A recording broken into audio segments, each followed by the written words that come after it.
Okay, so today, first and foremost, on behalf of the organizing committee of this sharing session, I would like to thank you to all of you for taking the time and effort to attend this sharing session today. So for your information, this sharing session is another initiative by the FTMK Web e-learning committee to disseminate and share information and knowledge with regards to issues relating to e-learning FTMK, especially on the use of online learning and e-learning technology and applications like Ulearn. So we had our first series in March 2020. So this is the continuation of our series of sharing sessions. So it's hoped that this session will be of benefit of you. So to ensure that our session today is blessed by the Almighty, for my fellow friends, let us open our session today by reciting the Kitab Al-Fatiha. Al-Fatiha.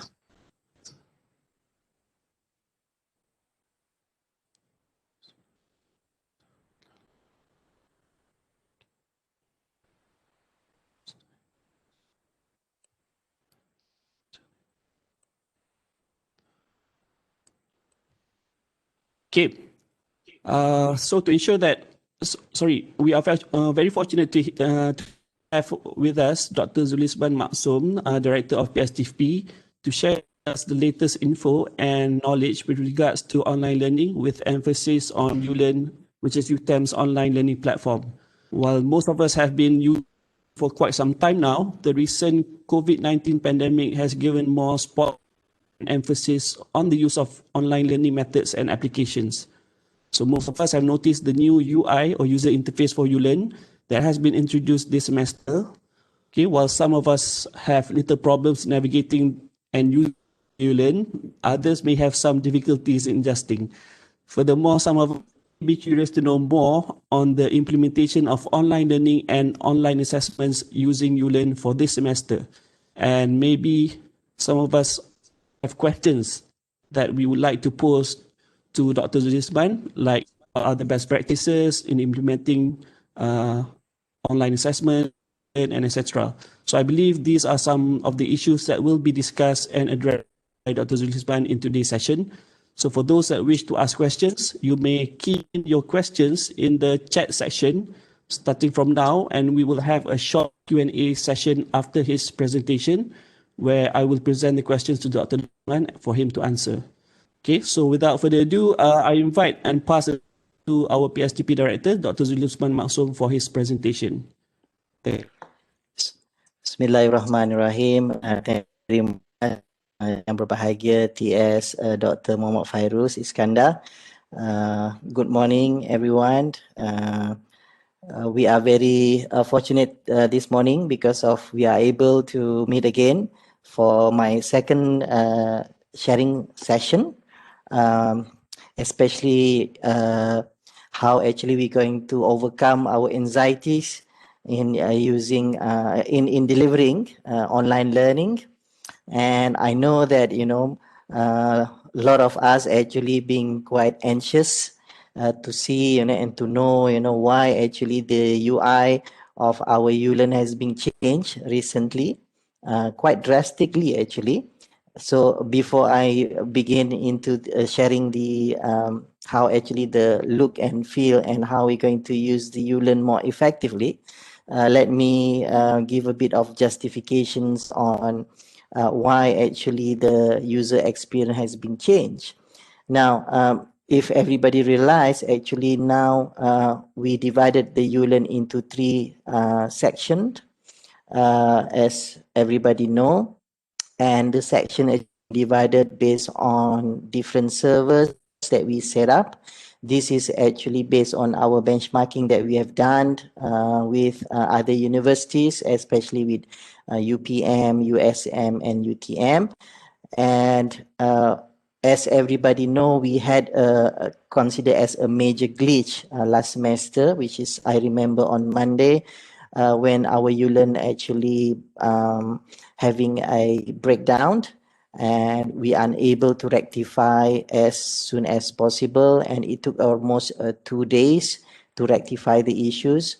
So due to that, what we do actually at PSTP is to overhaul a bit of our ULearn and giving it a bit of what we call it a refreshed. And ULearn is not going to just become our LMS, but it's going to be part of our U-Learning Hub. PSTP is going to launch a new learning hub. We call it U-Learning Hub very soon, hopefully before end of this year, where actually we'll be able to see all our online resources, whether it's in academic, whether it's a professional certifications, and whether it's going to be HRD online courses or short courses and micro credential in one hub. Hopefully we'll be able to share with you very soon. But today specifically, we are going to look at the changes that we made into ULearn and how we're going to work around it. Now, at the moment, we also try to look at single sign-on. At the moment, we still unable to find the best way of how we're going to have a single dashboard for the three server that we already split it into three categories.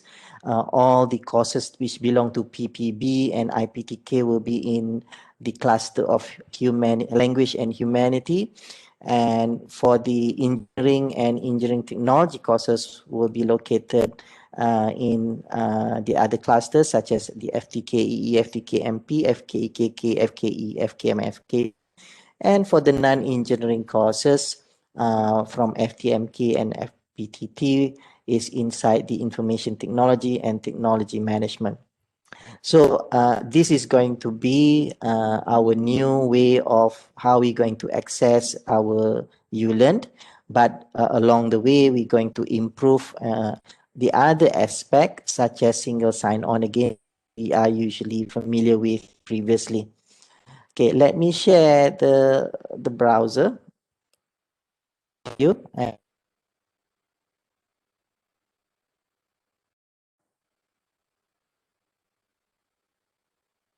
of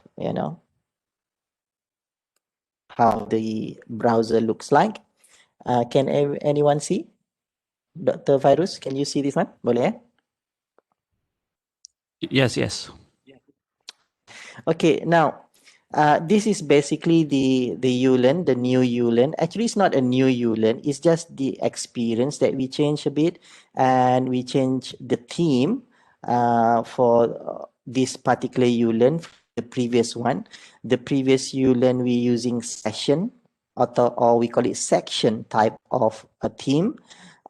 This year we changed the section theme to become tiles theme.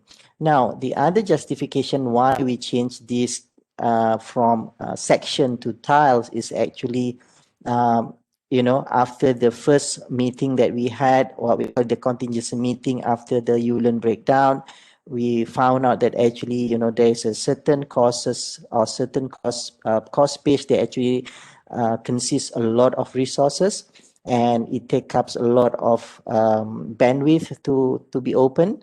And we also need to be considered some of our unfortunate students who probably will have limited access to the ULearn. So by having this type of theme, we try to reduce the loading time for each of the page. So that's why we're creating the page to look like this. And at the moment also, we are trying to create another set of ULearn as our mirror. So in case if the server for these three ULearn is break down at any time, so you will be directed to another set of ULearn. But we are still working on it, so hopefully we will not having any major problems in the future. Right, now let we go deep in the ULearn. As you can see from the UI, this is for this semester 1 2020 and 2021, but we still have your archive which you can access from your previous semesters, such as your 2019 and 2020, 2018 and 2019. All the resources from your previous ULearn still can be accessed through this page. Now, we go in you will be presented with your login page, and your login page is just like a normal ULearn that previously you see. Now, before you login in, you also we give you a side announcement. In case if you want to connect your uh, LMS for your desktop LMS to your smart devices such as your mobile phone or your tablet. So this is the step that you can take into if you want to add in. All right, so now the login page is just on top right of the page, right? So you just log in. And now at the moment we have two type of login. One is we using the 365 login, and the other one actually we are using a non 365 login, which is the Google account. That is for a specific students and specific lecturers who are actually not who actually are not belong to UTEM, such as the co lecturers, co-curriculum lecturers from outside. So they will not going to log in using UTEM login. But for us, as lecturers who are permanently UTEM staff, so your login system is just a normal UTEM login, just like a normal one, and exactly with this. Now, once you login in, so you are logging in into what we call it a dashboard, a basic simple dashboard that actually you will have your list of your courses that that you're going to teach, or any course page that you enroll into. And at the same time, you are also being given any upcoming event, which actually you will be able to see here. For example, like if you have a due date to mark your assignment, it will come out here. And this is also will be shown in the student's desktop. So the student will be able to see, whether they are missing any quizzes or assignment submissions or any assessment that you set in your ULearn. Now let's look at the interface a bit. Now the interface is exactly the same as previously. You have on your left, you have the main menu of your navigation, your clock and your calendars. Your calendars actually is telling you about any events that you set on your ULearn based on the times given into your activities or whatever it is in your ULearn. Now, the clock server and your server, there's a differences between that. If you have, then you can adjust where between the server and your clock server, you can adjust there. Now we have the menu, just like a normal menu, your home menu. You go back to the home menu, you go to your dashboard, just go to your own dashboard like here. There's a event menu, which is your calendar. And that is all your courses. Also, you can access all your list of your courses that you have from this menu, beside of the one in here. Now, the courses menu is actually where you requesting for other courses. You want to search for other courses, so you will be able to use courses menu. The staff menu is actually for you to request any courses that probably you want.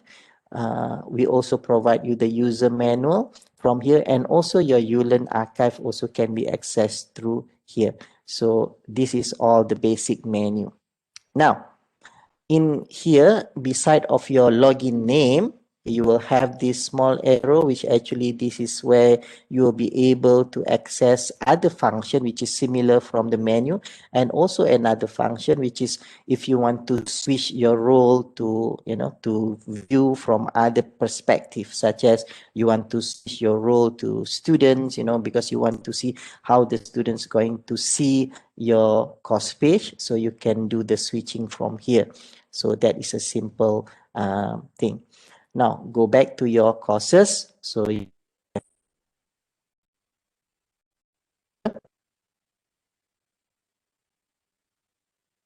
what we instead of using sections, we are creating tiles. So each of these tile actually is collapsible tile, where you will be able to see each of these section, whichever you try to fill in. For example, like in here in my courses, I have all these. Now, as usual, when we talking about when we talking about online learning, the first thing that we need to do is now the difference between this semester and the second semester previously is that the second semester previously we considered the delivery of our courses is blended because of you have 5 weeks at the beginning of February until March 16, which is week 5, you are doing face to face. Now, for this semester, semester 1, October intake, we are very unfortunate because we are unable to meet with the student. So basically, we are declaring that this semester, the semester 1 is fully online. That's why if you look at here, there's a question from some of the lecturers blended status is. Usually the blended status will be on your left side here on your page. But at the moment, I'm deactivating this blended status because of I don't want all the lecturers to misunderstood or misunderstand about what is the functions of the blended. Now, the difference, as everybody know, blended and fully online learning is different. When you are blended, mean actually you are combining the online delivery learning plus face-to-face. But for this October, we do not have a privilege to meet with the student. That's why we are deactivating the blended status. Now, it doesn't mean that actually the blended status is not counted. It is hidden within the system itself. We just didn't show it because of PSTP don't want the lecturers having this understanding that once they achieving their blended status, they will stop from using the ULearn or stop from developing or curating or creating the content in ULearn. Now, for this semester, which is semester 1, the expectations actually from all the lecturers is for you to fill in every single section of this week because of you don't have choice choose which topic or which weeks that actually you want to fill in. Basically, for semester 1, we are fully online. It means that if you have 14 weeks or 14 topic or 14 session, you need to fill in every single tiles with all the resources required. Okay, that is the difference between you are conducting your class fully online and you are conducting your class in a blended mode, right? So I hope that will give an understanding to all the lecturers that you do not have a privilege to choose any of this style to fill in, but you must fill in every single tiles because of every single tile representing your session or your week or your topic is whatever you want to call it. Now, I also found out that there is also a lecturers that actually changing this style to suit their own or to customize based on their requirement. Now, I didn't say you cannot do that, but the problem is if you start changing the tiles to something that you feel it's fit you, but it does not fit into the requirement of the online delivery, then it will be very difficult for PSTP to justify that you are actually delivering your online content right properly. I found out that actually there's some lecturers actually changing topic 1 or week 1 to become lecture note, so they uploading all the lecture note in one section, and then after that in the introduction session they just make a link to the Microsoft team and they hidden all the other topics. Now, if we're talking about the way how we are delivering the online content, that is probably not the proper instructional design. Okay, that is not the correct instructional design. Now, when we are developing or we curating and creating content in ULearn, you should not think about how you want it, but you should think of how the student should be able to access to your content following a proper structure easily. That is more important. If you are actually using your own perception on how you're going to use this you learn, then your student might do not understand. Now, let me look at each of the tile. For the general info tile, this is actually the tile that you need to spell out your learning outcome, which actually you can get it from your teaching plan. And you must give an explanation to the student if you have a chance to do so. Now, the other part on the general info that you need to add in is actually your course synopsis, because of this is very important. Now, once you not be able to meet with the student personally face to face, you need to have this spelled out properly. So the student will need to read. Later on, we're going to be able to see how actually we can create this type of information. The second part of style is basically about you can change the name from who am I to whatever you want to introduce yourself. But because of you might not have privilege to meet with the students, then this is actually the tiles that you need to really fill in based on how you feel who you are and how you want your student to know about you. This is very important. Give a bit of photo of you, because of if you are teaching the first year student, probably they do not know who you are. Now, in online learning, even though this is considered is a very simple small element, but it bring a big impact into the student perception regarding about who you are, and you will be able to give them a background or a brief background about you know who you are, what qualifications you have, and you probably also will be able to do is to give a contact number to the student here, whether your WhatsApp, whether your Telegram, or whether your email. So this is actually part of an essential elements that you need to add in.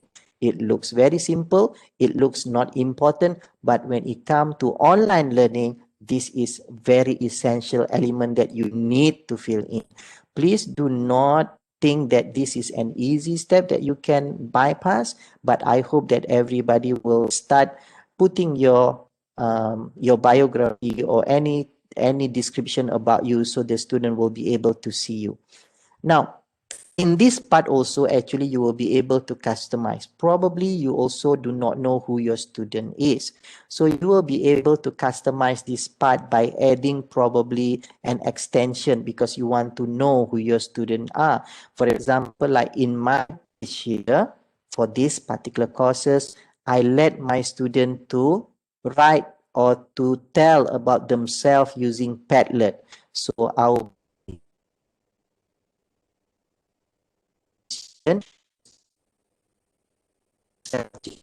I'm introducing myself here. Now, at the moment, I do not have my student because of I'm teaching a modular courses, and these courses only started uh, on week 7. So there is no student yet. Okay, but this is actually the way that actually we try to interact with the student online, and this Padlet actually is the best also platform that you can embed it into your ulearn, and you will be able to discuss, or student will be able to give an idea, student will be able to share their knowledge, you will be able to exchange your knowledge with them. This is probably the best way of how actually we are. If you do not want the student to have your WhatsApp or your Telegram number. And having this actually in this particular section, we know that the student at any time, if they want to know or they want to give suggestion, then they know this is where actually the place is going to be, right? Now, the third tile actually is your teaching plan. This is a standard teaching plan, and the best way is actually to upload your teaching plan in a PDF format, and you can have your teaching plan for the student to be able to read and to double check what is the next lesson that they're going to undertake. Now, once we become an online learning, when we delivering the content online, everybody should understand that the responsibility of online learning need to be given back to the student. Our role actually is as a facilitators in this process. So it means that the process of online learning must go through what we call it flipped learning. Flipped learning must happen before the actual of your timetable start, during the timetable, and after the timetable. So it means that all the materials of your online learning, online content, must be uploaded at least 1 week prior to your class. I found out that actually there is a certain lecturers who are actually uploading their content 1 week after the class happened. That is wrong. If you are conducting your class online, all the online resources must be uploaded at least 1 week before your class start. That is the proper. Then the student will be able to learn before the class commence. Now, during the class, for example, if you are following your classes, let's say your class timetable is 9 to 10 on Monday, then on Monday 9 to 10, that is the day actually you will be able to facilitate the student to any topic or any discussion that probably the student do not understand. Then after that, once you finish with your session of your timetable, then after the class, student should be able to what we call it create an activity through assignment or class activities that you set in your ULearn, so that at least after your class they have some homework that they can do. So this is basically the normal what we call it practices, right? I'm not talking about an advanced practices here. I'm just talking about a basic requirement for online learning. Okay. Now the other actually is group. Okay, this is a group. Now working with a group choice is another option, which is you can control your classes much efficient. Using a group choice, you will be able to split your student into a different group. For example, if you are teaching students from different program or different section, then you set them into different program and different section. So any materials or any activity or any assessment that you want to conduct, you will be able to set the priority to that specific group. So the other group will not be able to participate in those activity. So group is actually the best. The student will be able to choose two. So it looks like this once you set. So the only thing that the student need to do is just to choose which group actually they belong to, and they must save the choice. So once you do that, the content will be customized to that particular group of student. Now, this is very useful if you think you want to use one course page for 4 or 5 lecturers, or even if you want to be as an individual lecturers, but you teach different section and different group of the student. So later on, we're going to look at each of these part. Now, the book and resources tile should not be left empty. I believe you have a lot of books and resources, which is in the form of ebooks, and this is the best actually that you allow the student to access to online books that you have in your collection. Make sure that it should not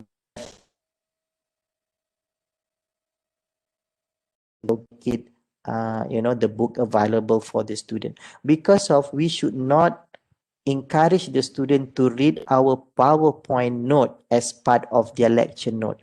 Actually, that is wrong. Books is actually the one that provide a comprehensive note for the student to read, especially when the faculty probably later on decided to have an open book exam, where actually the student required to have more resources to be as a references. So not relying solely on your PowerPoint note, then books and resources must be added into this tile, right? So don't, as much as you can, do not leave it empty, because once you leave it empty, then it looks like that there is no books at all for these particular courses, which is not that right. It's impossible. You don't have books. So make sure that books and resources. The resources can be also from hyperlink. Probably you have a website, you have Wikipedia, you have Wikimedia that you know that you can link because of it's quite resourceful for the student. So you can add it here. So this tile actually is being designed just exactly the same like the session from the previous you learned, except it is in the form of tiles. So you should fill in this following the requirement of your courses. Now, I know that there's a lot of lecturers actually leave certain tiles empty, and sometimes I do wonder why it's empty, because of once it become online, you need to give as much as resources and references to the student for them to use for their online learning. Now, another area that I know there's some lecturers actually bypass this tile and they put all the assessment, for example, like the midterm, the quizzes within the topic tiles. Actually, when PSTP is designing the tiles to look like this, is because of we want to make sure that the user experience and also the the reka bentuk instruksinya betul itu di mana all the formative and summative assessment if you have any need to be put here, so it will be very easy for the student to go to. If you start putting all your assessments, such as your quiz in week 7, your midterm in week 8, the student will have to open the tile on each of the section to look after where actually your assessment is. That's why we embedded the tiles for the assessment. This assessment tiles supposed not to be left empty. You need to have quiz, you need to have quiz 1, you need to have quiz 2, you need to have assignment 1, you need to have assignment 2, you need to have midterms, you need to have final project. All the assessment which is in the form of formative or summative, which actually you are grading the student, need to be in this style. I saw a lot of a lot of lecturers didn't do that, and they bypass this part of the assessment. Now, we always have to think like this. I know in your teaching plan, you are already stated when actually your assessment is going to happen. Some of the lecturers, they stated in the teaching plan that the quiz is going to be week 4. So they start adding the quiz on tile week 4. No, the problem is when you do that in your physical face-to-face, you don't have any problem. But this one is online. So we want to make sure that all the instructional design, the user experience of the student can be constructed in a proper manner. So if for you yourself, managing actually all your assessment in one single tiles like this will be much easier rather than you are looking for each of the tiles. So that's why I encourage and I also want everybody to start use the assessment tile for you to add, to upload all your assessment here. It will be very easy for you to manage. And it's also very easy for the student to find where actually all the assessment that you have set. Okay. Now, the other one is actually topic 1. This is the tile that actually we created until week 14. I know that some of the courses does not have week 14, but remember this. The lectures actually, if you follow the MQA, you must have 14 week full of lectures. Kepada mereka-mereka, to whoever yang tak ada lecture dia tak cukup 14 minggu, maksudnya your perception of your COPA document is already wrong. Kalau kita tengok dalam dokumen requirement kita adalah 14 minggu itu adalah solid lectures. So sepatutnya you ada 14 minggu topik. So you should have that. Now, when we decided to have each of the topic in a different tiles, because we also want to manage all the online content easy for the student to access and also for us to manage. I saw there is a learning and web course page of each of the lecturer, you'll find actually there's a lecturer who actually they put all the lecture note in topic 1, and the lecture note is actually only a PowerPoint note. There is nothing else. Now, there is a perception that actually some lecturers here believe that the lecture note is meant for the student to read and for them to prepare for the exam. I hope that perception must be removed from our mindset at this stage. You need a transformational mind process. The online learning is not as easy and is not similar with face to face. Now, this is the process that you need to understand. When you start curating and creating a content through online, you cannot take apples and then you convert it to become an apple. What you need to do is from apple, you need to convert it to become an orange. It means that you cannot simply just uploading your PowerPoint notes without any other additional instruction to the student. Now, when I check from some of the course pages, there is a lecture note from PowerPoint that actually does not give any clue to the student what actually the student need to learn from it. For example, in the lecture note in the PowerPoint, in one single page, this particular lecturer give an image. There is no description of an image. So we expect the student to understand the image that we presented to them without any additional instruction to it. That is basically wrong. So what you need to do is from the apples, you need to convert to become an orange. That is the process that actually today I'm going to show you how you're going to convert it easily. But at least you meet up with the minimum requirement of how you're going to conduct online learning. Okay. So now, even though this is a topic 1, right? So each of the session of topic 1 is already in these particular tiles. It completed with the learning outcome. As I mentioned earlier, when you start delivering your teaching through online, you need to develop your weekly learning outcome or each topic learning outcome. You cannot neglect those. Even though in UTEM, we never been asked to develop our learning outcome for weekly learning outcome or topic learning outcome. But once you become online, when the courses need to be conducted through online, the learning outcome need to be developed. Now, why we need to develop the weekly learning outcome? Because we want to capture what exactly you want the student to achieve, what outcome actually you want to achieve, what output you want the student to be able to present it to you. So in these particular tiles, right, this is I have the learning outcome which the student need to read, and I also can add a completion activity into this tile. Once the student read, I know that the student read this particular learning outcome. Now you have the lecture note. This lecture note is not a PowerPoint note, right? My PowerPoint note is in here. Now if you look at on my PowerPoint note, it does not provide anything because of PowerPoint note is just a point where actually we use for the lectures. We use this one to teach the student, and some of them is just in a normal point. And actually, if the student read this PowerPoint note, they will not be able to understand basically the whole topic of that particular session. So it is wrong for us to upload this PowerPoint note without anything inside. So that's why you need an additional notes that you can embed in.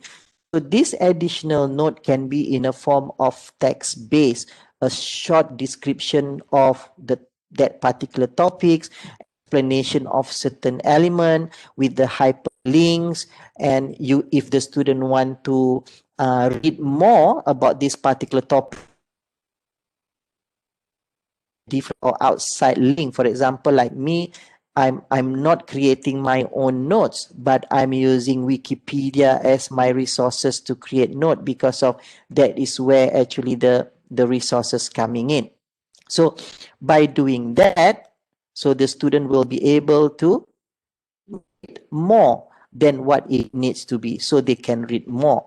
That is the most important part in that particular topic, right? So you have the note, you have what we call it a comprehensive note in the form of pages here. So you don't see the note here, but the student need to click and then you will see.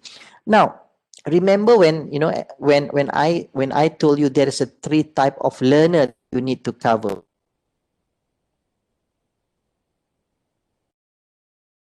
The student who actually uh, they like to see visual, they like to watch video, they like to see images when they want to learn. So we also need to cater for that. We also have an auditory student, so we have those, and we have the kinesthetic student.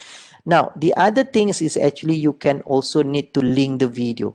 So the video can be a video that you created yourself while you are sitting in front of the camera like this, and you can pre-recorded your lectures and you can upload your video in YouTube and make it private, and then you can link it into your YouTube account into this page.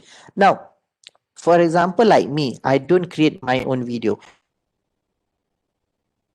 To watch is actually a case video from the YouTube.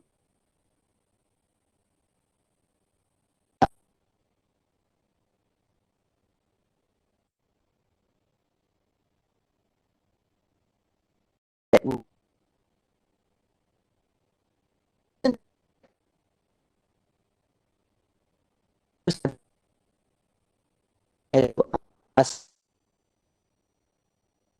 from YouTube, whether it's from Vimeo, or whether it's from other resources of the video. So I'm giving a student a video to watch because of it is an interesting topic, which I believe it's very close related to this topic one, which is about ethics.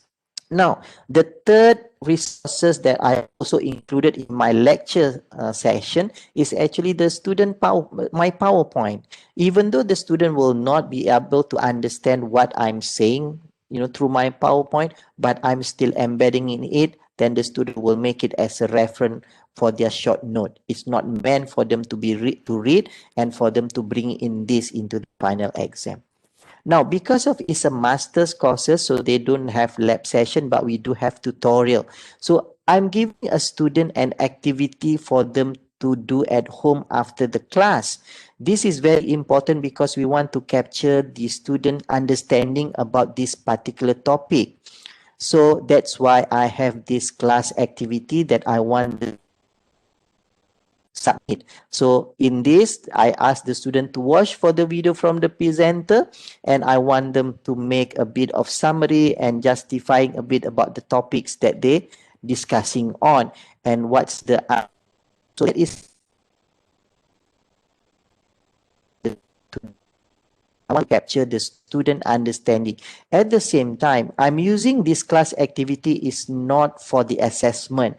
This is for the student understanding only. This is for this. I want to capture the student participation in this particular session of the class, online classes.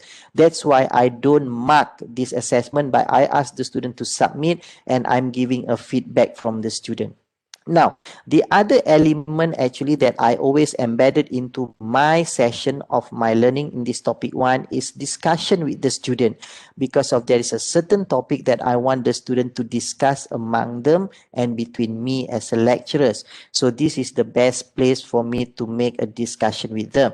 So if you look at overall of this particular course, only in this particular topic one, or we call it week one, I already have a comprehensive of basic, what we call it, requirement for how we're going to deliver and curate our online content.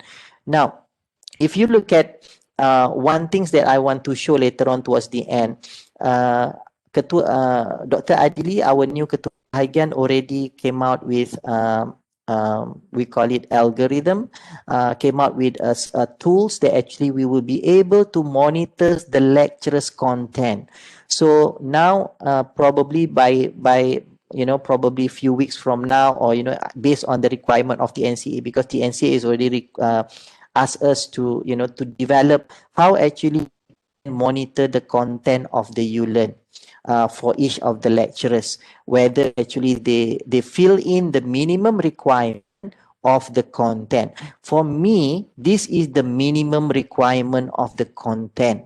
Okay, you have the learning outcome, you have the comprehensive notes that you provided with the student, so the student will be able to read this note, whether it's from external link, whether it's from your textbook, whether it's from your own philosophical thought. So I have this comprehensive note. At the same time, I also provided the student with videos which I take out from external resources, which I believe is very useful for the student to learn. Or even you can add your audio or your video which you pre-recorded and you uploaded for the student to watch. And I also provided the student with my basic requirement when I'm teaching them face-to-face, which is my PowerPoint note. Now, to capture this particular session, whether the student understand or not, I giving them another 2 activities, which is the class activity. So at least I will be able to capture whether the student understand or not. I giving them assignment, I giving them homework. And the other one is I allow my student to open for a discussion for this particular session. So this is considered as one minimum requirement. There is a lot of other lecturers who are actually adding more element in. For example, like TS Dr. Nurul Mahfuza, for example.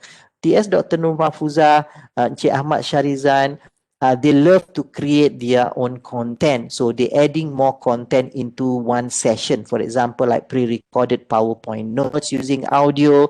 They're adding gamification, such as they're adding certain apps that the student can download, where the student can learn from the apps and so on. So in one of learning, you should have a lot of resources that you embedded in. You shouldn't only have one PowerPoint notes like this and you expect your online learning delivery happening.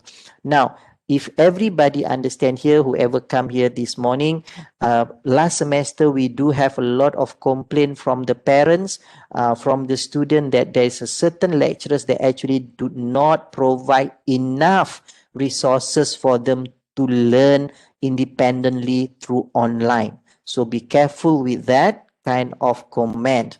Now, last week, this is just for everyone knowledge. Last week, we had a complaint from one of the student. I cannot reveal the name of the student and also which faculty they are from, but that messages has been read in front of NC and also TNC HEPA. It's in one of the social media belong to UTEM. I guess probably UTEM Confession, or I do not know. But this particular student spell out this particular lecturer's name very explicitly, stating that this lecturer do not deliver the online learning properly as expected. So due to that complaint and due to that comment, PSTP has been instructed to look on each of these online content from each of the course page to make sure that it must fill in the minimum requirement, just like what I show you here. You need the learning outcome for the student to understand what they expected of learning outcome that they need to achieve. The comprehensive note, it doesn't matter where you get it from. Your video, if you don't have the video, probably you have a visual, you have chart that you want to explain to the student, you have your PowerPoint notes, you capture the student understanding through assignment or homework for each of the session, and also there is some feedback or discussion that you are conducting. Now, I know that there is a certain lecturers that actually using external tools to teach the student. For example, using Microsoft Teams. I know like Puan Emaliana, they're using Microsoft Teams and so on. Some lecturer might using Google Classroom. Some lecturers might using other tools that they believe they are more comfortable with.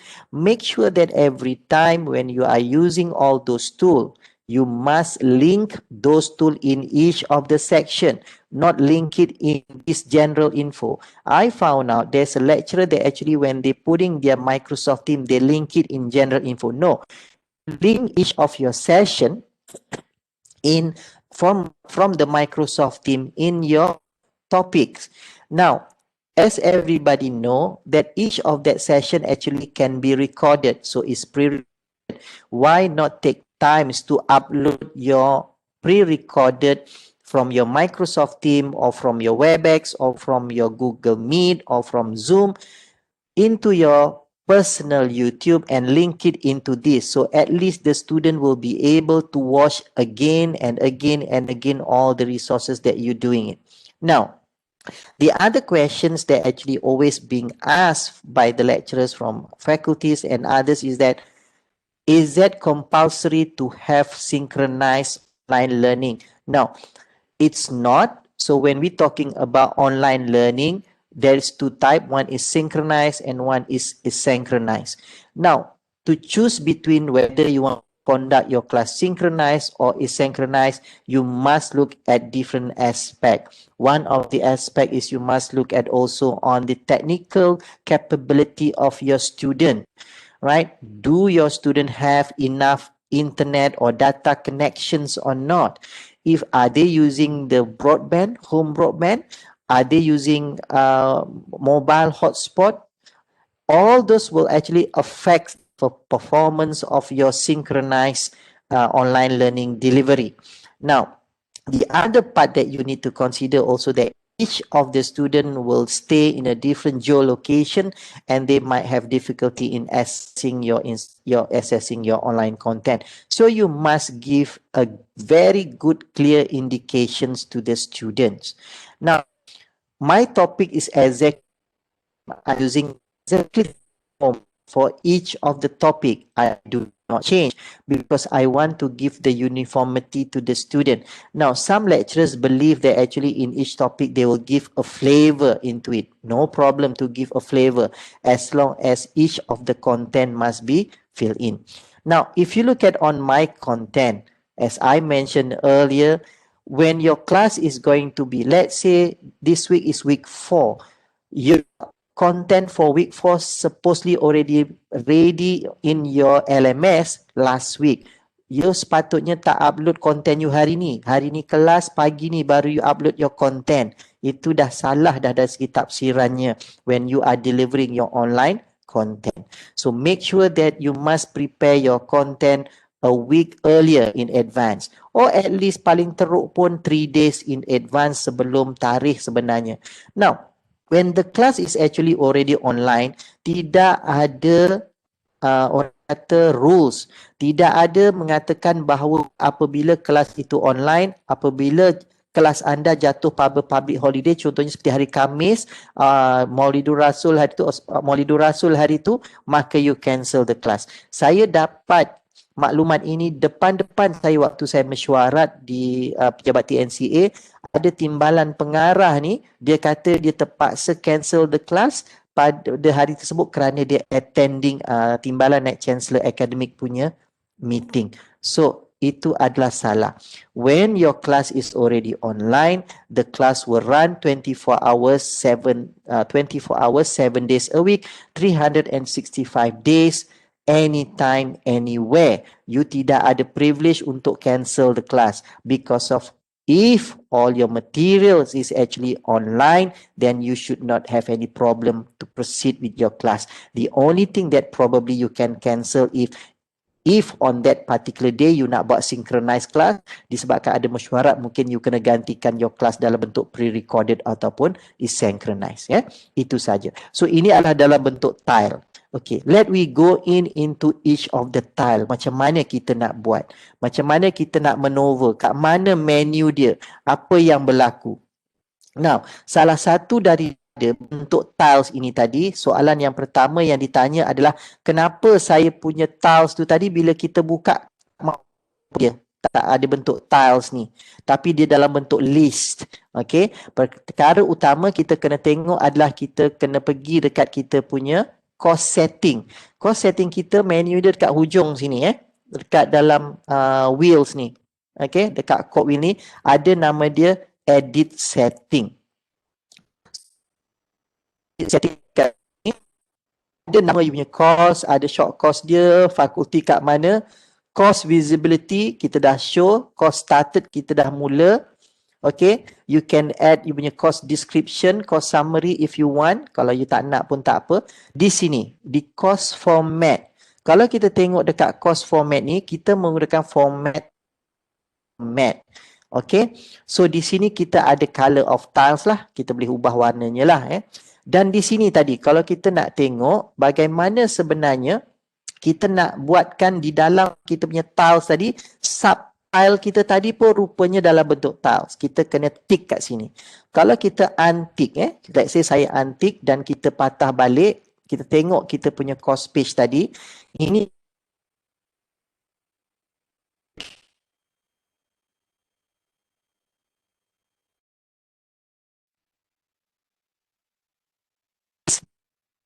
akan di list. Some lecturer mungkin suka dalam bentuk list begini. Then you maintain lah dalam bentuk list, tak jadi masalah. Tetapi some suka dalam bentuk tile seperti yang saya buat tadi. So you pergi map dekat sini ni dan activate you punya use subtiles for activity dekat sini. Yes. Okay. Kalau kita tengok kat dalam kita punya course ada syarat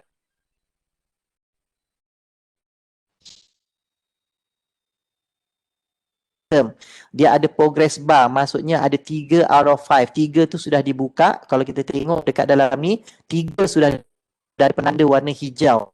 Maksudnya sudah ada 3, sudah ada orang yang membuka link ni dan sudah membaca dan sudah tengok video dia. Jadi kat situ kita ada progress 3 out of 5. Maksudnya ada lagi 2 aktiviti dekat sini yang belum lagi completed by the by the user, iaitu discussion dan juga class activity.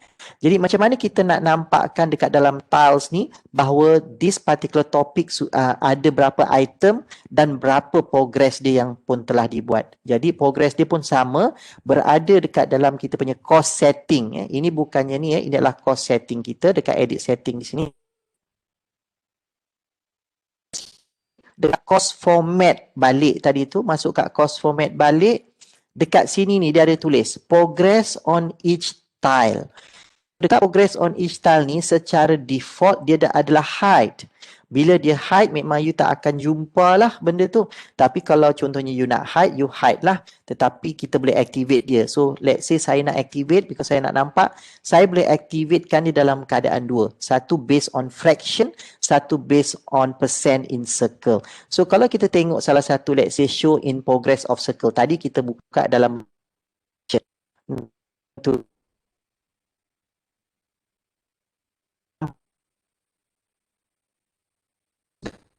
topik ini sudah lengkap. Sudah dibaca, sudah diakses. Kalau contohnya semua student nanti masuk, dia akan jadi 100% dekat dalam ni. So itu kalau kita nak gunakan persen. Kalau nak gunakan banyak item sudah diakses dan kita tukarkanlah kita punya progress on each tile tadi ke dalam bentuk fraction. Itu sahaja yang kita buat. Alright. So tak ada, itu adalah satulah dekat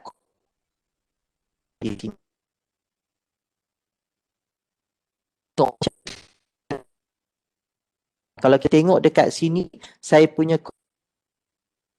saya ada buat label, iaitu learning outcome saya buat satu label, lecture saya buat satu label, lab tutorial saya buat satu label. Secara instructionalnya, inilah sebenarnya kaedah yang paling mudah difahami oleh pelajar.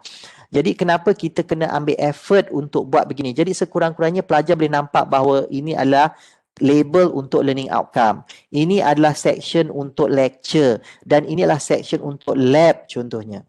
Dan kalau kita tengok saya tidak gunakan page di situ, saya tidak gunakan setting di dalam ni within the setting untuk saya masukkan lecture. Saya gunakan page. Bila saya gunakan page ini sebenarnya adalah untuk kita mengurangkan download time, refresh rate screen pelajar tadi. Kalau kita masukkan contohnya lecture ni, kita letak sepenuh-penuhnya kat sini macam yang saya buat dekat course page saya yang lama tadi, sebenarnya pelajar akan mengambil masa yang lama untuk upload ataupun untuk nampak saya punya course page nanti sebab bandwidth mereka perlahan. Jadi cara saya buat adalah saya kali ini saya buat dalam bentuk pages, iaitu setiap satu ni adalah dalam bentuk page ataupun URL, ya. Dan yang ini adalah dalam bentuk label. Okey, jadi saya nak tunjuk macam mana kita nak buat untuk page ni. Saya akan mulakan dengan page yang kosong lah. Saya akan cuba dengan saya akan cuba gunakan topik 5 contohnya. Kali ni saya akan gunakan topik 5. Saya belum ada bahan lagi dekat topik 5. Jadi saya akan cuba masuk satu persatu macam mana kita nak buat minimum requirement of each session of course page. Okay. So sebelum kita buat, yang pastinya seperti yang semua tahu, kita kena turn editing on lah. Dekat mana? Dulu turn editing on button ni kita boleh nampak. Sekarang kita ada dekat dalam cogwheel ni, dekat dalam edit setting, dekat bawah tu ada turn editing on. Jadi kita boleh turn editing on kat sini. Yeah. Now before that, kalau kita tengok di sebelah kiri ini adalah masih kita punya navigation yang sama seperti di dalam course page sebelum ni. Dan kita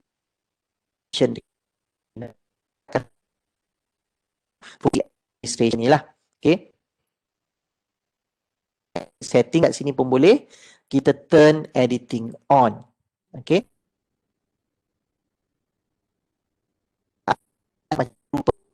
Nampak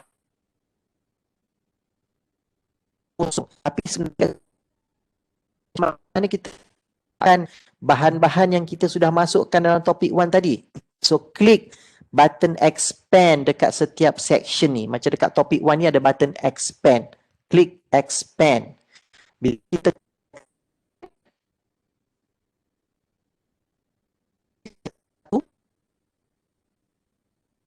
kita masukkan di okey.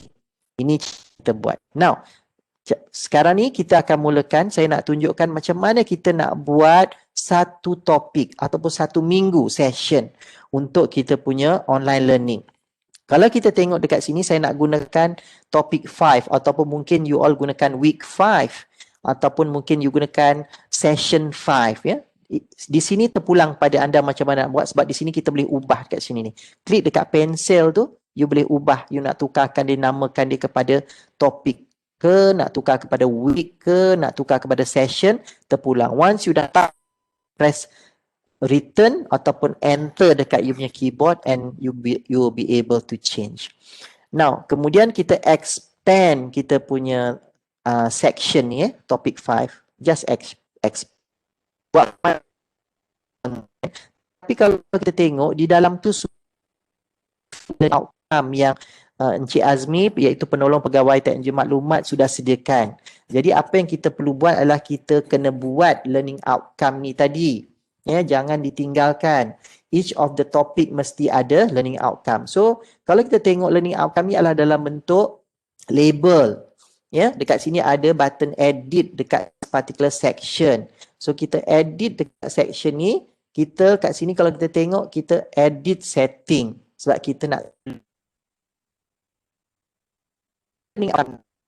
tengok kita cuba. Ya, dekat sini ini selalu yang tertinggal dekat common module setting ni.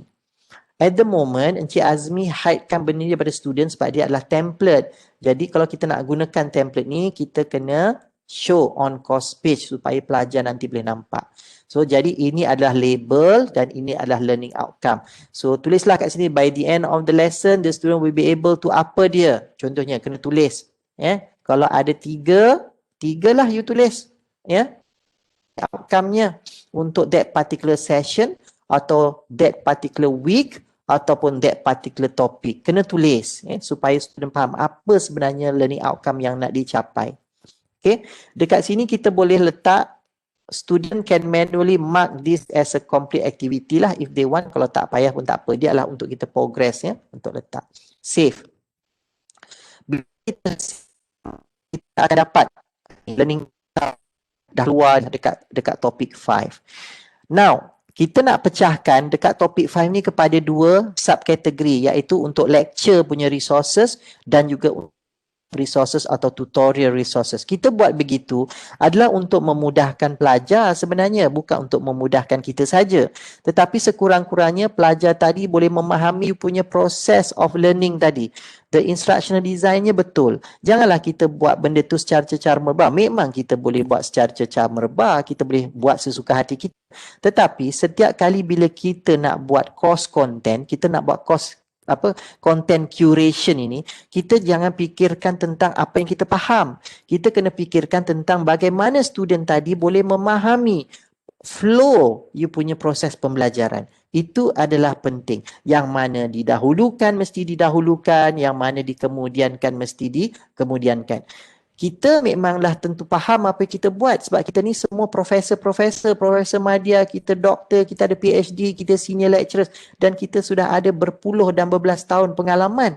Tetapi kita kena ingat pelajar kita yang mungkin nak memasuki kita punya course page ini tadi, mereka baru sahaja ingin mempelajari tentang that particular course, baru nak belajar, baru pula nak orang kata nak mengenali macam mana nak menggunakan kita punya LMS dan sebagainya. Jadi oleh kerana itu, kita kenalah berstruktur. Sama juga macam mana kita pergi ke museum. Kita pergi ke museum, kenapa kita kat museum tu ada seorang pegawai nama dia curator. Curator ini tujuan dia, tugas dia adalah untuk dia curate konten itu tadi supaya kita sebagai pengunjung museum tadi memahami apa artifaknya, maklumatnya kat mana, mana patut dibaca, lightingnya macam mana. Jadi di dalam kita nak bangunkan course di dalam learning management system ini, kita juga mesti menggunakan konsep seperti curator. Sebab tu saya selalu menggunakan perkataan content curation and content creation. Yang pertama, you curate your content, strukturkan dia supaya difahami oleh pelajar. Yang kedua adalah mungkin bila you ada masa, you malas nak curate, you ambil, tapi you nak tambahkan ilmu tu dengan your own, then you must create the content as other people do. So that is very important. Now, how we actually going to create label? Ini kita dah ada label learning outcome. Now we have the learning outcome label. Now we going to create learning a lecture label. So as usual, if you look at down here on each section, you have this add activity and resources. Click on that. If you go in here, okay, label. Add the label. This is the label only. It's not add the naming of. So in this label, okay, I know this is going to be all the resources about the lectures is going to be under this label. So add the size. The size is into medium, right? Make it medium and make it bold. Okay. So check on the common module setting. Make sure the availability must be shown on course page because we want the student to see. Do not add any restrict access, okay, to the student because this one just a label. So save to the course. Tedious. People say, oh, it's so tedious. Kenapa saya nak perlu buat benda-benda macam ni? As I mentioned earlier, instructional design di dalam online learning are very important for you to understand. It's not about you understanding what you do, it's about how your student will understand about what you do.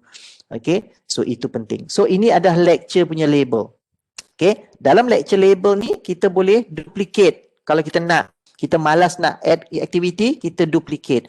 When you are duplicating, ada dua dekat sini. Okay, tetapi yang edit ni kita boleh tukar dia, edit setting, namanya tukar nak bentuk ataupun tutorial.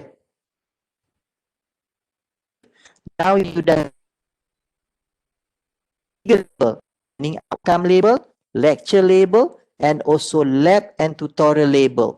A very basic fundamental that you can do in LMS. Very simple ya. Tak susah. Gunakan label. So I repeat again. Nak buat ni benda ni ada penanda biru ni, ada dash biru ni, gunakan label. Okay, now I saw some of the lecturers dia masuk nota ni di dalam label. Jadi bila you masukkan nota di dalam label, nanti you punya nota akan keluar dekat dalam page ni.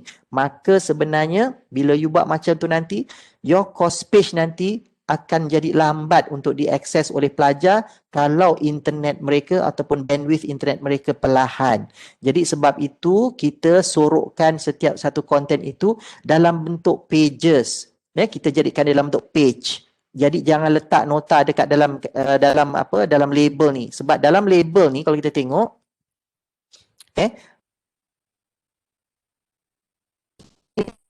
perkataan ni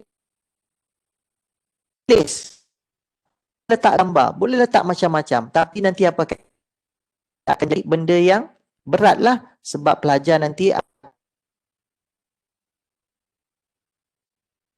pages. Jadi bila budak buka atau nanti dia akan keluar scroll sampai ke bawah.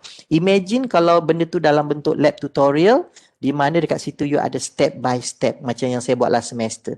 Jadi oleh kerana daripada pengalaman saya yang dulu di mana my student menghadapi masalah untuk accessing my course page sebab my course page tu berat sebab ada banyak video, ada banyak gambar everything semua, maka saya mencadangkan kepada semua untuk memahirkan diri to use what we call it labels and pages. Okay, so that's how you're doing it.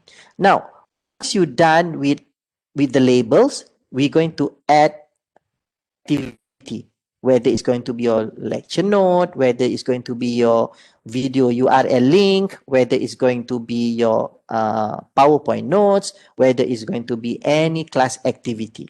Right? So we go one by one. So now what you need to do is to add an activity or resources. I'm going to add page, right? Because I want to add comprehensive note. Okay, so I'm adding page. I'm not going to use label. So I'm adding page. Now I'll add the topic of the page. So topic number 5 is probably about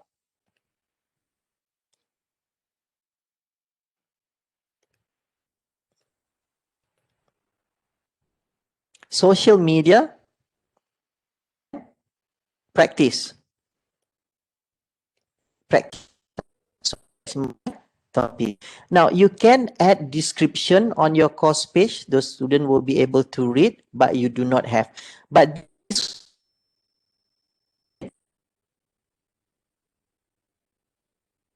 I want. I'm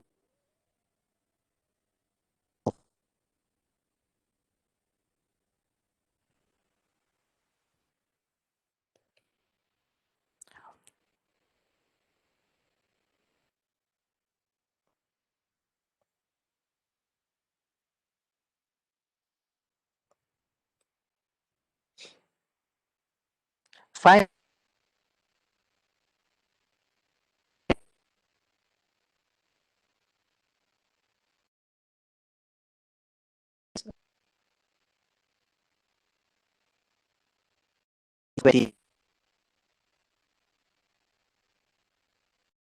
Here, actually, I'm adding a bit of notes into here, right? I'm copying the text. I'm bringing page. I'm just adding it into the text here, right? It's like that. Very simple. Anything. I can add, for example, in here and images, for example, about social media. I want to give a bit of colors into that. So what I do is I'm just adding images.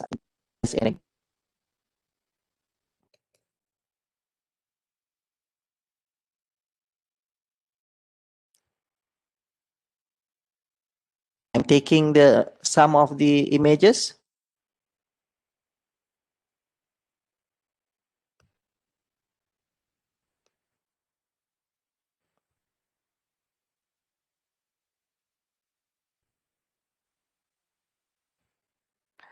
I'm going back to my course page. I'm adding my images in this part.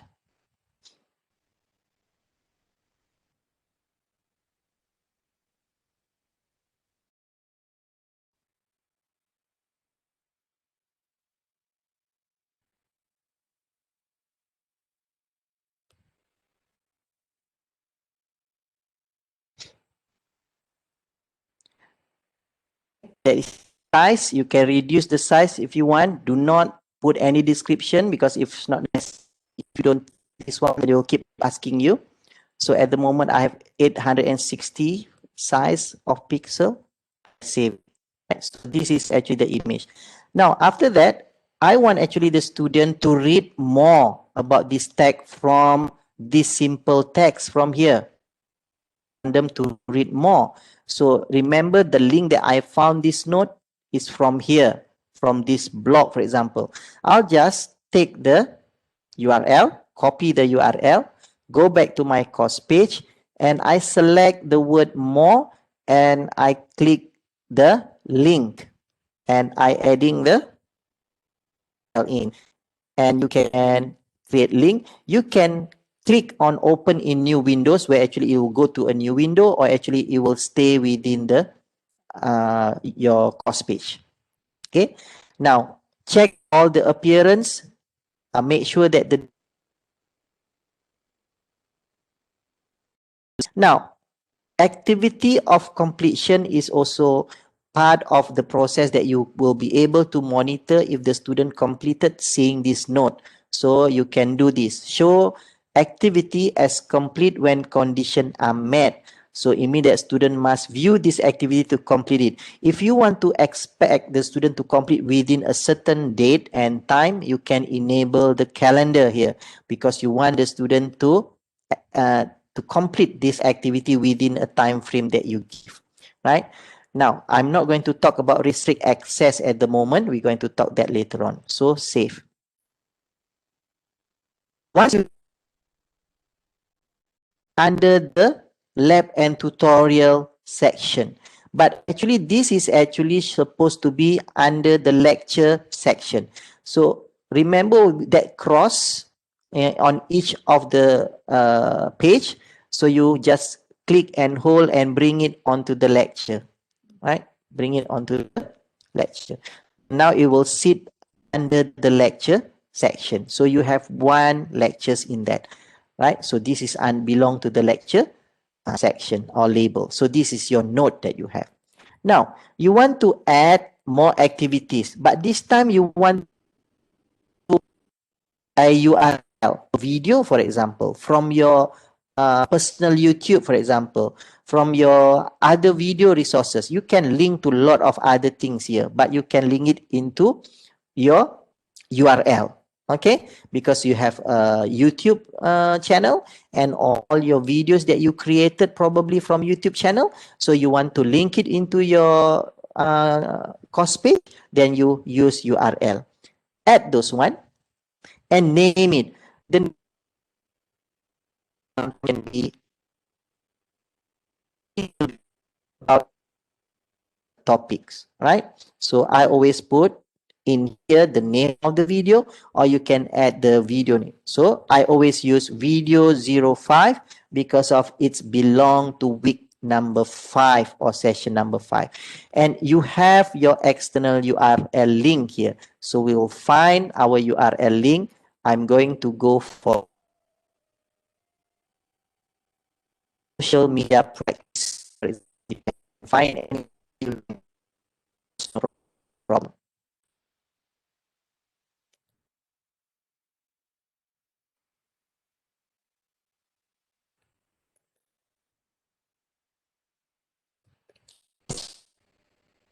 Right?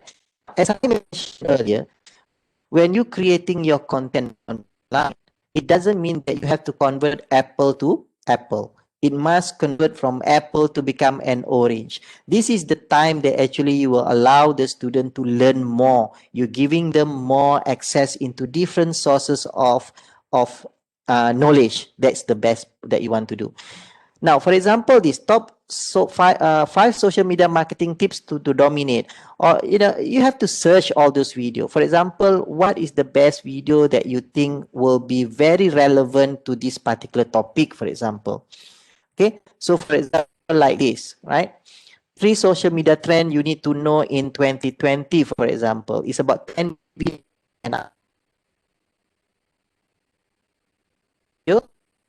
Copy this video. I go back to my course page. I embed the URL link, right? You can display the description in here. Your appearance is actually automatic, right? Activity of completion, you can set how the student complete. The student must view this activity to complete it, right? And you save your course indicated by green. And this video link actually supposedly sit within the lecture note. Okay, right? So the video in here. So now in this particular section, you will be able to see that the note will be in blue, the video link will be in green, and your PowerPoint notes probably will be in different colors. So we want to add your PowerPoint note, right? So my PowerPoint note. You can add page also, no problem, using exactly the same using page, or you can use file, right? Inside here within this file, I'm using each of this page. You can use file if you want, because you want to embed file in. So let's say we try. So file is actually enable you to provide a file as a course resources. So you can add file. This name it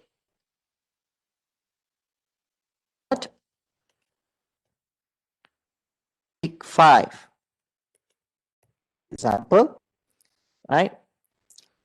And add your content.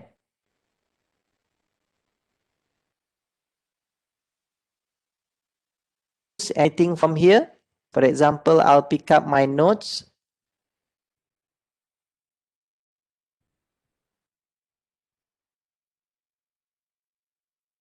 Any notes that you have, no problem.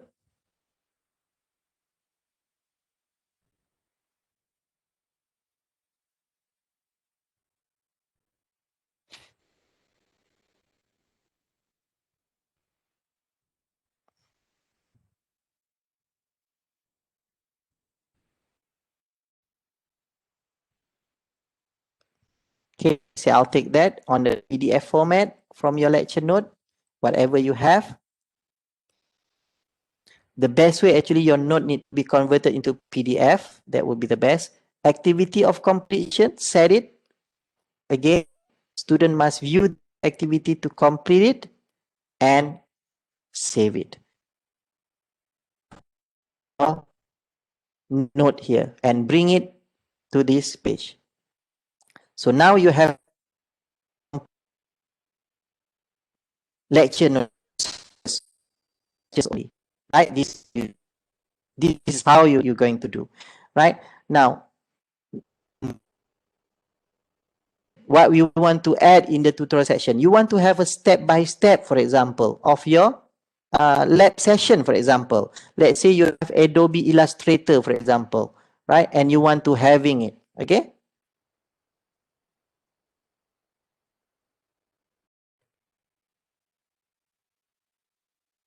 Sources online can do it. You can use the link wherever you go. Let's say I want to teach the student about Adobe Illustrator, step on, step by, right?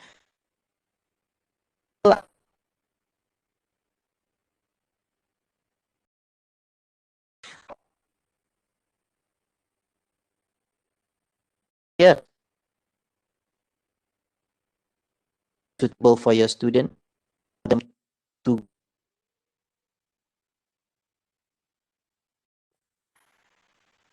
let's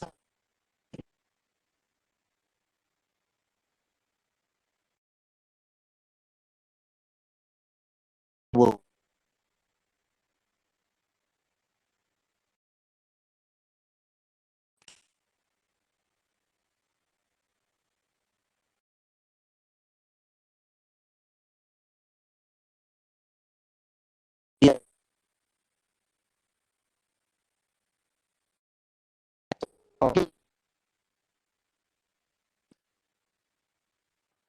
I I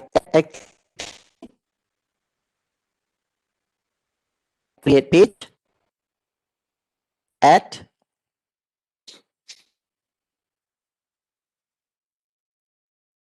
your page content if you want.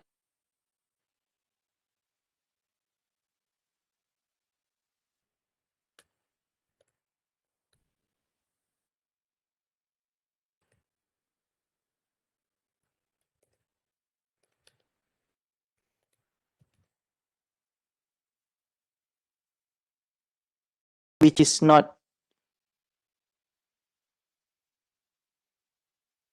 in the author, so it belong to the authors, right? Remove any which is not necessary.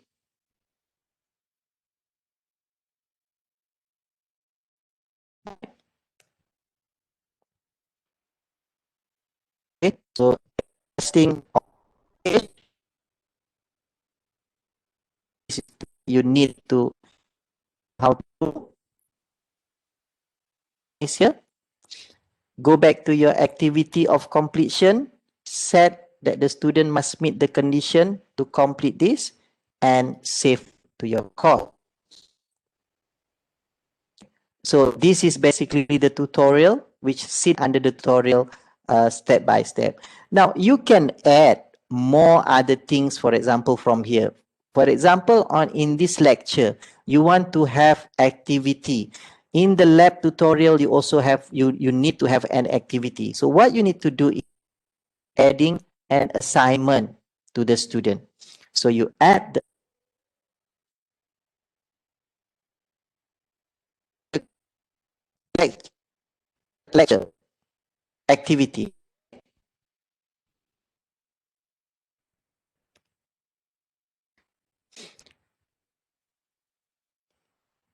So write the description as what you want from video. What you want the student do? Instructional must be very clear, right? What you want the student, okay? In minutes 2.32, right? The presenter, apa dia kata? The presenter said about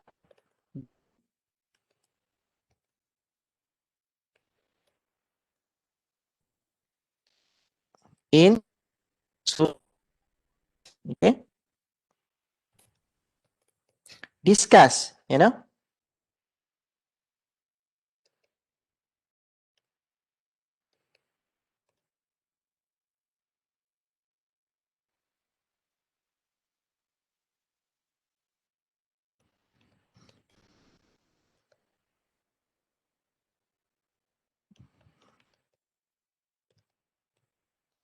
Okay.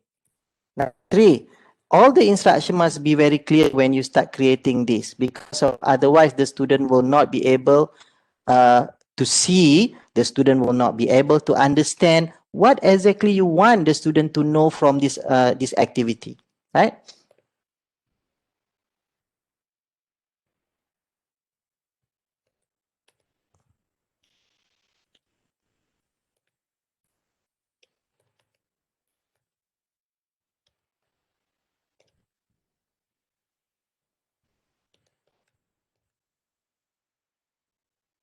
Okay, always give condition to the student.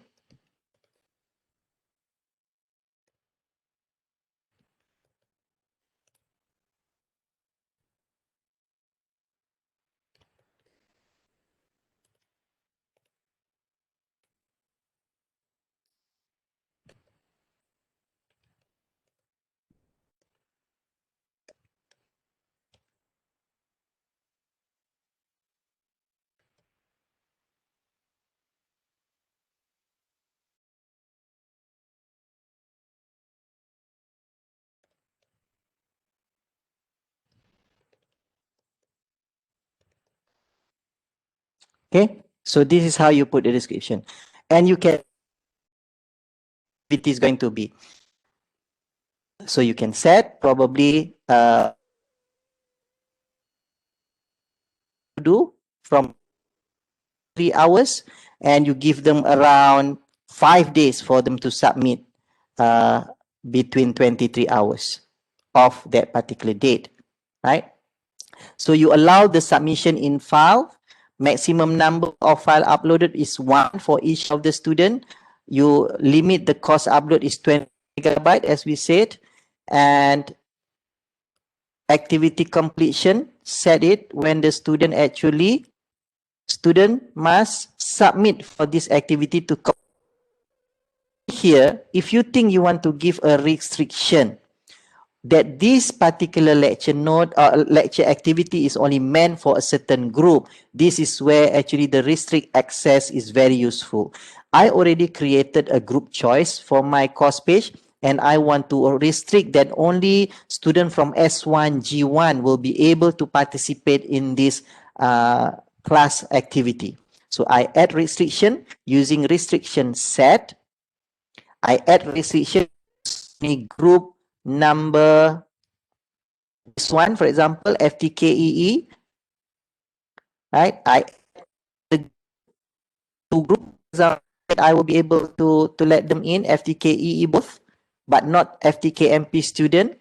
So student must match any of the following, and I add restriction in here. Probably if I know that I want to open this only tonight, then I will set the date. If not, then I will just set the group. So it means that the other group will not be able to participate in this activity class.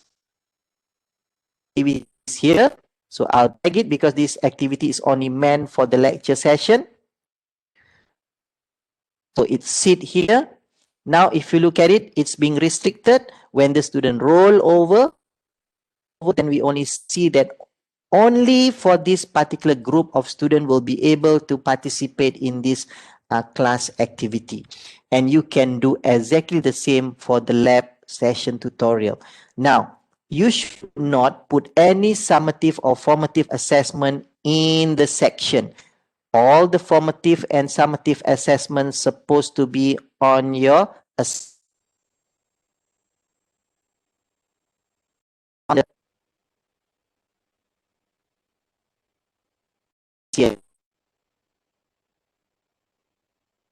where you want to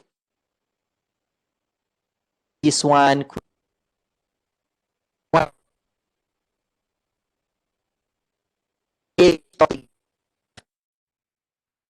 this actually me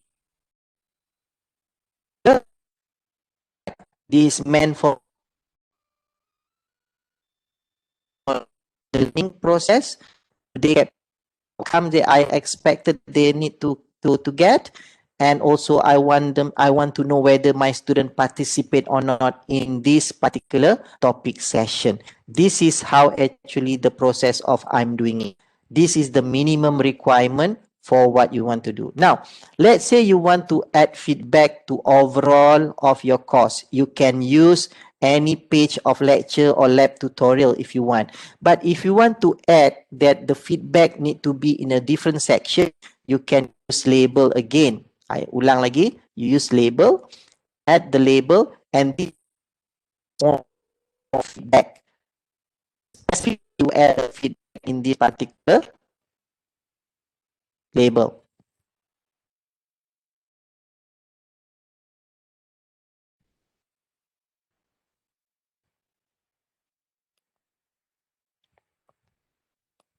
Okay.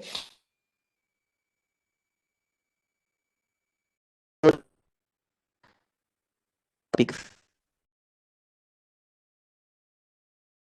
and out for where is going to be any feedback that you want to add because you want to capture the student, or you want to have survey, for example. So you add in this particular part of your section. So you want to add feedback, add.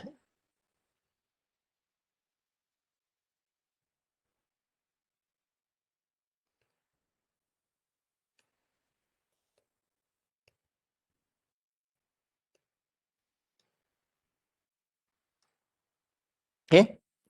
So availability. So you add where is the availability of this feedback you want it, Hello, question, Dr. Zul. thing. Yeah. Hello. Sorry to interrupt. We got 15 minutes more. You can finish off what you want to explain before we go to Q&A. Sure. Thank you. So this is where actually you have the feedback in. So in overall of this one, what you can have is actually the student will have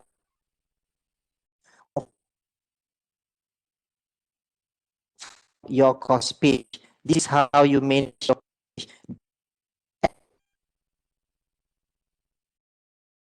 In week 5, in 5 in this style, not in different the notes in note sections, the activity in different section, the feedback in different section. This is how actually you need to create a basic simple instructional design for your course page. Alright, mungkin sampai situ saja. So far I'm done. So if you have any questions, I can pick up the question. Let me look at the chat. Okay, Dr. Zul, may I handle the question and answer session? Sure. Okay, so Dr. Zul, we've collected some questions for you. The Okay. first question is, recently ULearn GUI has changed and used by all staff and students. However, during our MHA session conducted at UTM International Center for international students, they said they are not familiar with the interface. They tried to get the user guide, but written in Malay and understand. So can we have guidelines in English version so we can students? Okay, actually we're going to have a session with all the students regarding about our ULearn this week, which is on the 13th. But I have to set the time with Puan Jun first, and we have to we have to announce that in under the Facebook of the HEPA. Now, the other one is if we are unable to do it on the 13th, then we're going to do it as soon as possible, somewhere around this week still, probably on Friday, right? Afternoon, right? Friday afternoon. Now, for the guideline, actually, we are still in developing the English version of the ULearn step by step for the new UI. We can distribute this to the student very soon also. Okay, thank you, Dr. Zul, for that explanation. Okay, the second question is, can you please share how to transfer contents like test and exam from previous semesters to this semester? Okay, now, the moment with this new UI, what you need to do is actually, if you have your content, you already back up your content from your previous semester in your previous question bank from your previous courses. What you need to do is you need to download those exams, those content, okay, those content, and you need to restore it into your new page of your course. So what you need to do is you need to do your backup first from your content. Okay, so the backup is under your administrative page here, right? If you have a page, make sure that you backup only the question bank, right?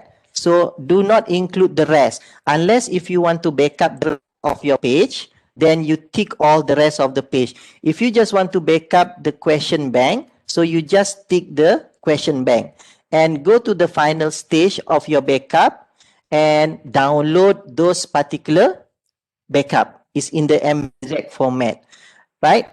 Now, once you do that, what you need to do is you go to restore, right, of your page, and you need, when you do the restore on, you restore file of your that you backup, and you will go to your exam, the question bank questions. Then you will not be restored the others. The others will be maintained with that. Now, if you can, right, if you can do that, my suggestion is that could you please write, if you think it is quite complicated, right, if it's quite, because it's quite technical, if you think you want to do that, could you please let us know with your name, with your previous courses, name and code, right? And let Encik Azmi to do the restore for you. I think that's probably the best, because Encik Azmi will be able to do that for you much easier than you do it yourself, because I'm worried that when you do yourself, then actually you messing around with the rest of you punya course page, to the current course page. The best way I suggest is send us an email, whether it's through me or Encik Azmi. Tell us that you want to back up only the question bank from the previous courses. Name your previous courses, give your full name, and you want to restore it into the current course page that you have. I think that's the best, yeah?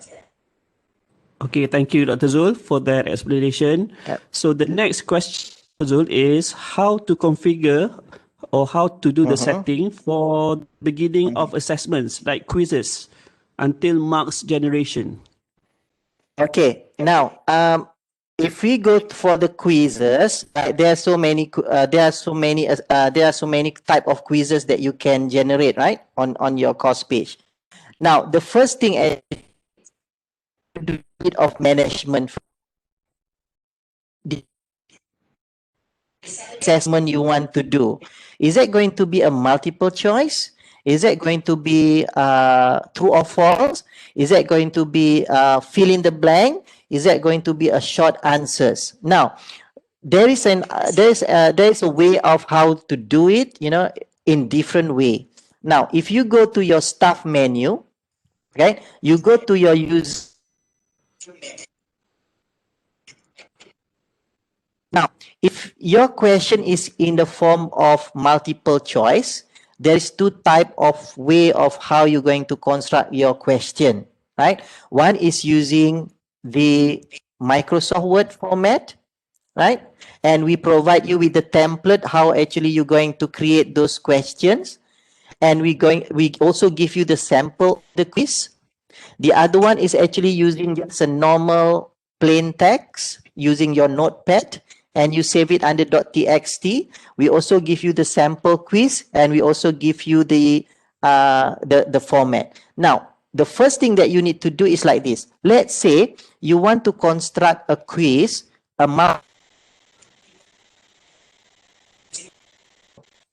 I save this quiz, right? Now, this is how it looks like. Now, you want to have a multiple choice questions, right? For your quiz or for your midterm, right? This is how you construct your quiz in text format. Make sure that you write exactly the same as I shown here. Each of the questions should not be given any numbers. It should be just a question with the choice of the answers and the answers for those particular question. The format is very simple like this. This is for the multiple choice and also true or false. Okay? Now, once you've done this, right? Once you've done this, probably the simple form, what you need to do is go to your page. You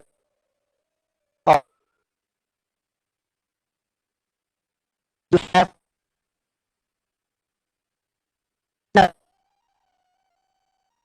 for example, you have a specific question for your quiz one. You don't want to, you don't want the question bank to have every single question, because you want to divide it into different categories. For example, you want to have midterms question to be in a separate folder. You want to have your quiz one to be in separate folder. You want to have your quiz two in a separate folder. Then what you need to do is actually you need to create category first in your question bank, just by clicking on based on your default courses. Your default courses is your code of your courses. Name those category of your quiz that you want to bring in, or your question you want to bring in. For example, in here, I want to have it in quiz number 2. So this question that I want to import is actually only meant for quiz 2. So I add the category. Automatically, you have the quiz. Once you're done with the category, since you already have your question just now that you developed in Notepad, So what you need to do is you need to import the question. Once you import the question, because of it's in a text format, the format is supposed to be icon. You know, this is all in the manual. You can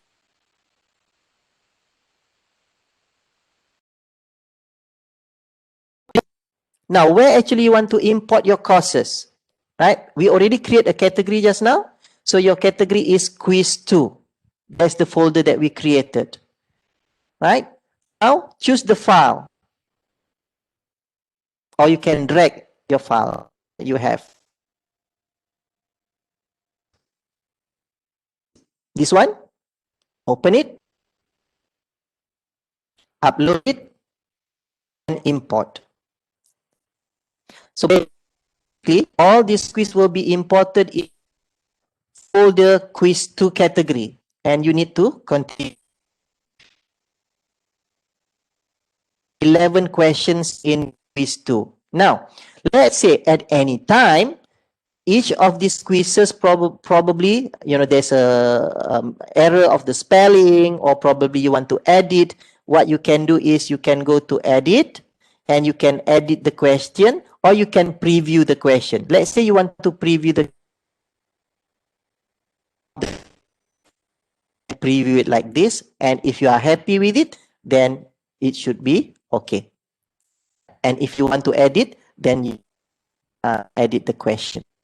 Okay, so that's how you're doing it. So let's say if you want to edit the question, you add photos, images on the questions, right? After you importing the question you want, okay, this is figure 1, for example, icon, for example, right? So you want to add, just add to any.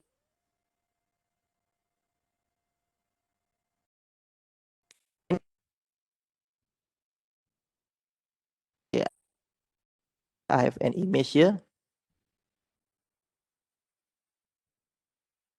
Okay, let me search an image.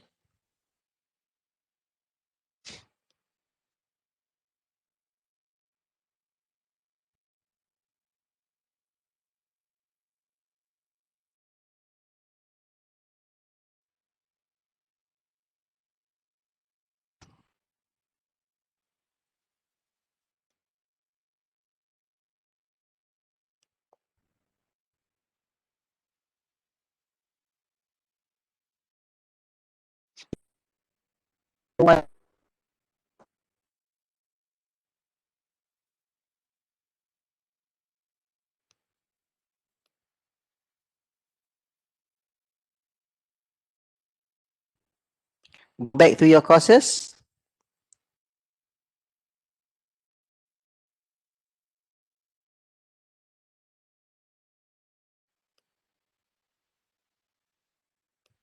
Add the image. So this image can be chart, it can be, you know, equations, or anything that you want. Make it small, because just small. Do not description. Save the image. So your question now already will have an image in here, right? So save changes and continue editing. Oops, sorry.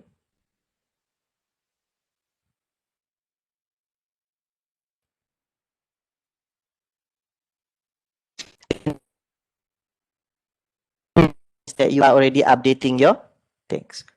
Now, this is just one part of it. Do you want me to show you how actually to create a basic test inside the course page? Yes, Dr. please. Fairuz, do you? Okay. Now, once you Yes, have please. this, what you need to do, you go to your course page.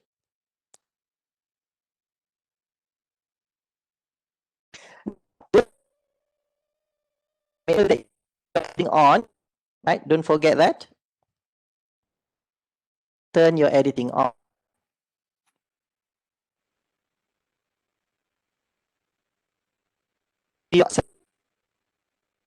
Add activity. Let's say you want to have this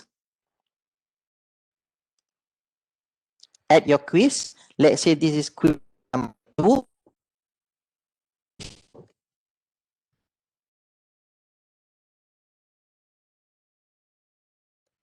Okay. Quiz 2.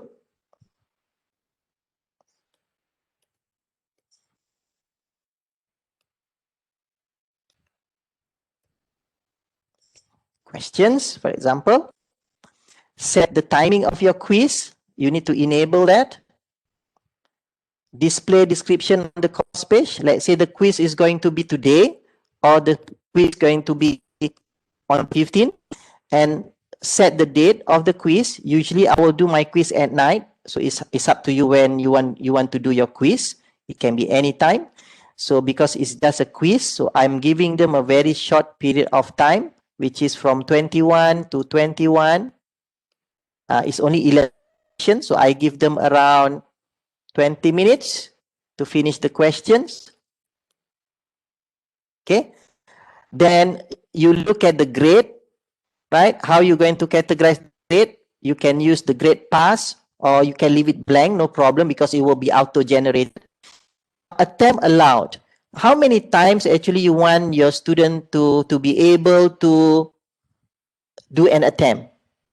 If it's unlimited, it means that within the time frame that you give between 21 hours to 21 hours 20, the student will be able to attempt for unlimited numbers of attempts.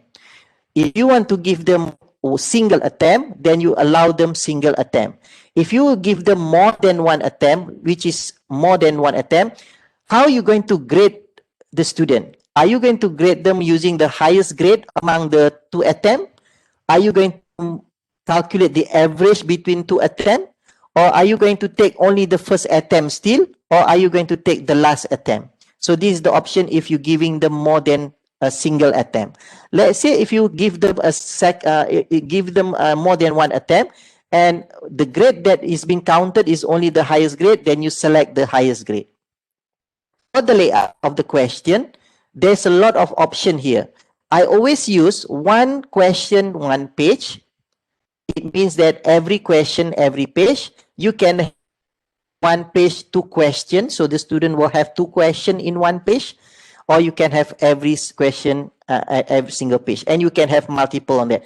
Now, there's a downfall actually if you have more than single page. Let's say you have 11 questions, just now the quiz, and it's all in single page.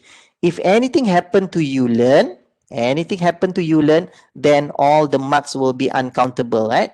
So the best way is to go by every single question, because the question will be submitted every time when they answer. Now, shuffle within your question. It means that the question will be shuffled, right? Question number 1 can be sit in question number 5. Question number 5 sit within question number 8, and so on. Review of the option. Do you want to give a review to the student? For example, like during the attempt, do you want to give review? Immediately after the attempt, do you want to have marks? Let's say every attempt, the student will see the mark, then you check the mark. Otherwise, you untick. Later, while the quiz is still open, do you give an attempt? So if not, then you just uncheck. After the quiz close, you uncheck if you don't want the student know anything about all those. So better you uncheck. Okay. The appearance, this is just the appearance of the student. So you can add small images, no problem. Extra restriction on attempt. In case you want to give extra restriction on attempt to a particular student, then you can set a key or a code or passcode to that particular student. Then that extra attempt can be given to that particular student. Otherwise, you don't need, right? Now, restrict access, as I did just now. Let's say this quiz is only meant for a certain group. It's not meant for all the group. So you can set restriction using restriction set, and you can add restriction to only a certain group that will be able to see this quiz. For example, FTKMP group, right? So you can do that. And then choose any, because of you don't want the quiz to be open now, right? You want it to be open later, much later on the date, which is here. Look at here. on the 15th, and you don't want the student to be able to sit and attempt, so what you need to do is you add restriction by date and set that the quiz only available on the 15th of November by 21 hours. So the quiz actually will be grayed out. Activity of completion, you can set this one. The student only will be counted as completed when, for example, the student received the grade to complete this activity, means that it's automatically being graded, right? So you save the. Now, this is not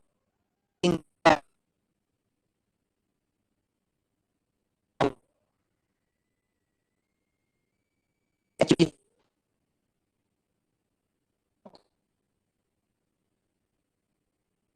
structure of restriction. So this is the restriction of the student. So let's say we want the student to have this final assessment for FTKMP student. This is quiz number 2, right? For this particular student, right? And you want to add the question, just click on this type. Okay, look at here.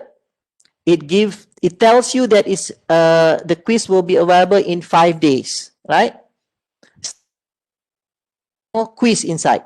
So now what you need to do is you need to edit the quiz. You want to add the quiz in this.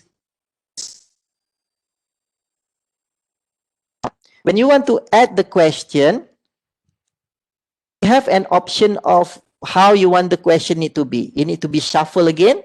Now, in the add button, you can add different type of ways of adding the question. You want to add a new question, you also can. You want to add from the question banks, also can. Or you want to add a random questions, also can. For example, we want to add. Now, there's a difference between this. Adding a new question means you must create your question manually again within the LMS. So there is a different type of question here. Multiple choices, true or false, matching, short answer, numerical, essay, calculated, and so on. This all actually a type of quizzes that you can add. The other one is actually you are taking from the question bank.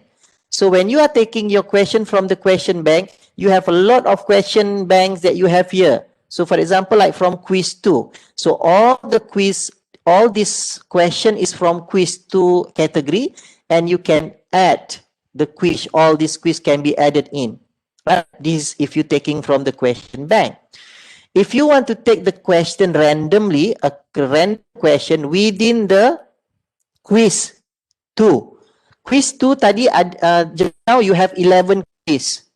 Okay? Now, how many random question you want to add in?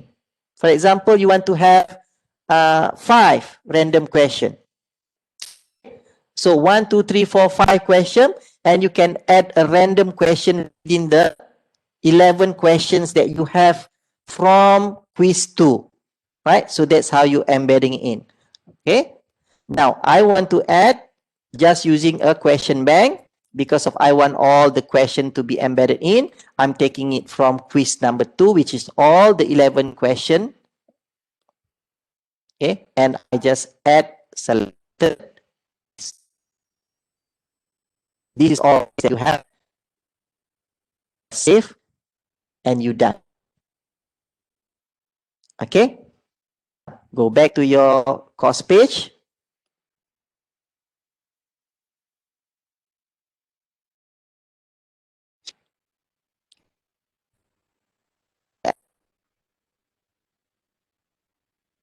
Of the quiz, yeah. Okay, so the attempt allowed, so you can get the attempt here. You can jump into the view as a student here, how actually the student will be able to see. Now, the question actually is already in, then the student will be able to look at this quiz. When they open the quiz, they will see that the attempt allowed for each of them is only 2 times. The quiz will be closed on Friday, 6 November 2020, for example. And grading method is the highest grading because we give them a 2 attempt, for example. So that's of the.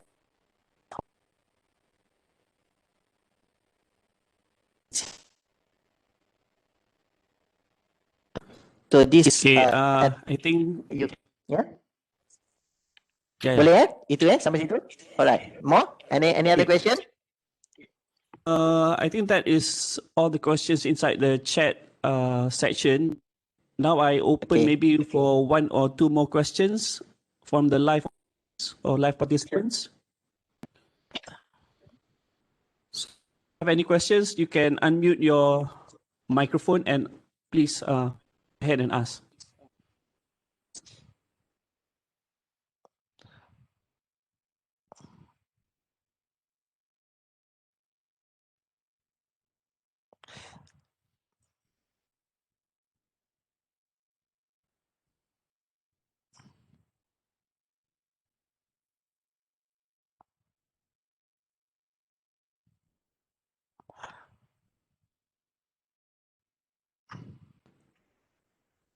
Any questions?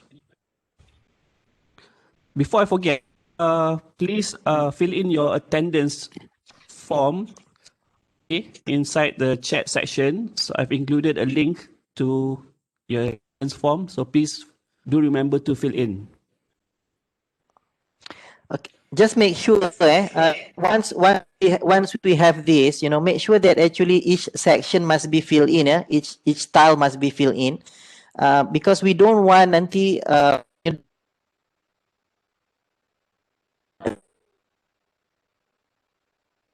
space. That's why we divided the content into different section like this or different week, so the student will be able to follow. This is the best so far. This is the best method that actually we guided the student on how actually the learning process throughout 14 weeks is going to happen. But if you start changing this based on your customizations, you changing the topic one to become all the notes here, then the student will not be able to follow the whole topic of particular sessions. Okay, Dr. Zul, I have one question. Okay, in buku peraturan akademik, buku hijau, semester counted as 16 weeks, including 1 week news break and 1 week study. But in ULearn, it only has 14 weeks, which does not reflect with the buku. The 14 weeks is actually the full study, right? Tak dikira termasuk dalam 1 minggu sem break.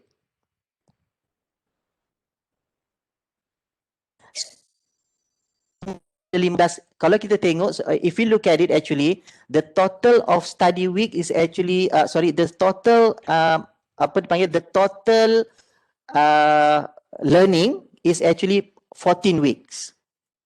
So if you look at your teaching plan, you have how many? You have 15 weeks, right? 16 weeks. That's including your study weeks, including your midterm break weeks. But the actual delivery of the study is 14 weeks. Okay, 14 clear. weeks. But It's clear. but you can add more if you think. You can add more if you think you have more topics, right? But that's the mandatory is actually 14 weeks. Yeah. Okay, so any more questions on the floor before we end this session?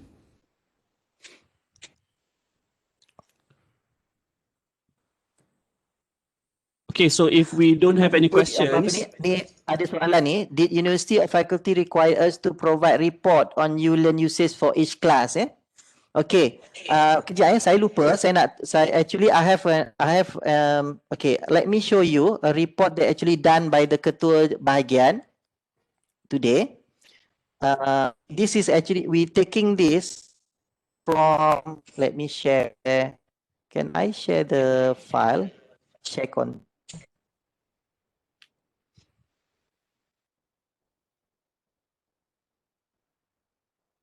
That's why we are call it we're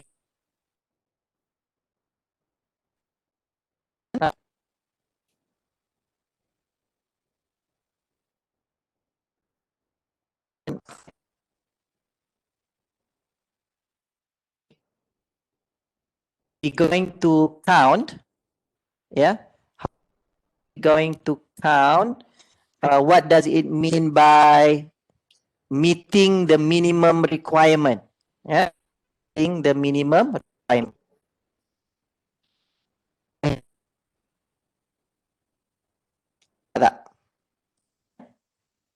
Okay.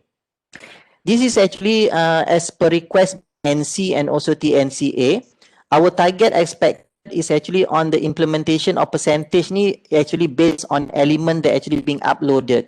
Now, because of the analytic system in LMS is still not that robust, so we unable actually to count the link number that actually you use from the external. We only can count by link, but we are unable actually to identify what external links that actually you use. Overall, actually, for the percentage of implementation and using a proper minimum requirement for content for online delivery is only 56%. Yeah, 56%. So if we go by faculty, we expect actually each of the faculty course page is 100%, but we cannot count by 100% because of there is a certain faculty that actually they are sharing the course page. Yeah, so that's why we're taking that. If you look at PBB, we only have 39% penetration of implementation of ULEARN. IPTK is only 22%, FTKEE 73%, FTKMP is 40%, FKEKK 48%, FKE 28%, FKM 72%, 61% from FKM, and FTMK is 90%, which is another 10% almost, and FPTT is about 68%. This is basically not definite, it's still rough because we're still counting, but this is based on minimum elements that have been uploaded into the ULEARN. So another 10% actually from that is probably reason. One of it because of some of the lecturer using external link. Some of the lecturers they didn't embedded the link into the LMS. Some of the link actually is invisible, so we are unable to detect those. But this 90% can go lower than this if we start counting more rigorously. This is actually we counting by rough of each of the course page. Yeah. So then ULEARN implementation is macam inilah. So the percentage inilah yang kami reportkan kepada that we report to the university so far for this semester lah, Dr. Fairuz and the rest. Okay, Dr. Zul, thank you. Last Right. two questions, Dr. Zul. So can ULEARN generate summary for all the assessments in one single view? No, because of if you look at the assessment in each of these what you can do is actually you can download each of the assessment under the CSV and then you combine it in Excel. You can do that. Okay, last question, Dr. Zul. Yeah. After the student answer the quiz, how do we know the score? Okay, now once the student answer the score, actually you can, okay, let me go to the previous page. Last sem, okay, let me go to my, if you look at here, I'm sharing this page, right? Boleh nampak tak? Okay, hold on. I'm sharing my browser.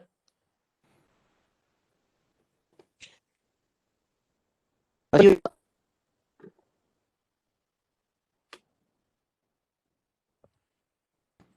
Okay. All right. Okay, this is my previous. For example, I want to see my quiz result, right? From my student.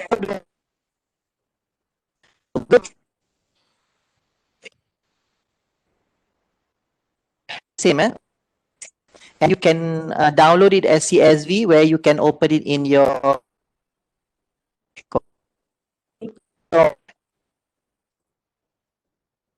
okay.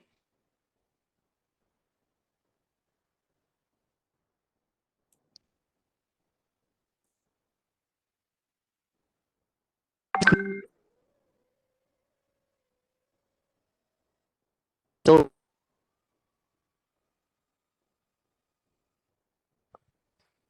oh, this is wrong. This is right.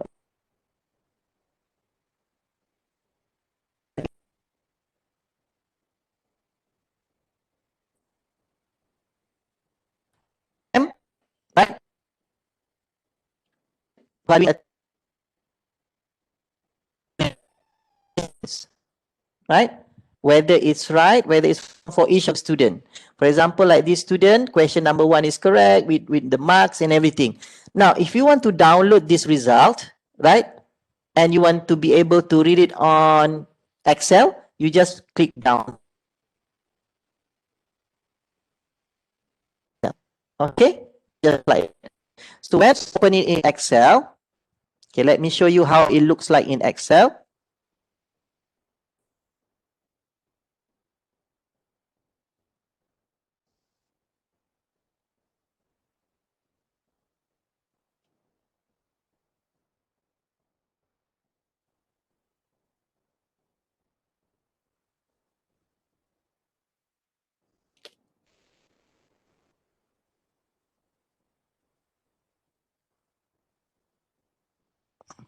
Or you can uh, uh, document, share content. I'm opening it in my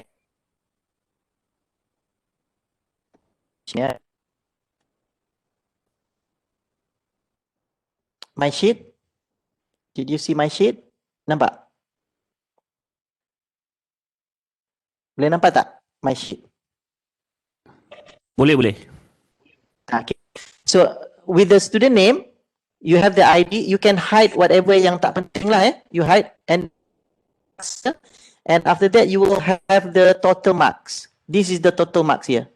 This is the one that you need to pick up lah from your quiz. Each of this is actually each of the question that the student answered, right? So this is the total mark out of the marks that you set to the student. So this one, what you can do is you copy this and you merge also with other Excel here, right? Add Excel. That's the one. That's it. You need to do. Okay, thank you, Dr. Zul, for answer to the final question. Yeah. Okay. The only thing, probably one thing is, let's say if your assessment is in the what we call it structured format, essay format, then also actually boleh you can actually grade the student, but you need to grade manually. Okay, we don't have the automatic grade for the essay. Okay, thank you very much. So I think that would be all for the Q&A session. If you have any further questions, you are free to contact Dr. Zul or PSTP or the committee at FTMK. We will be glad to answer your questions. Okay, so I think that will be all for today's session.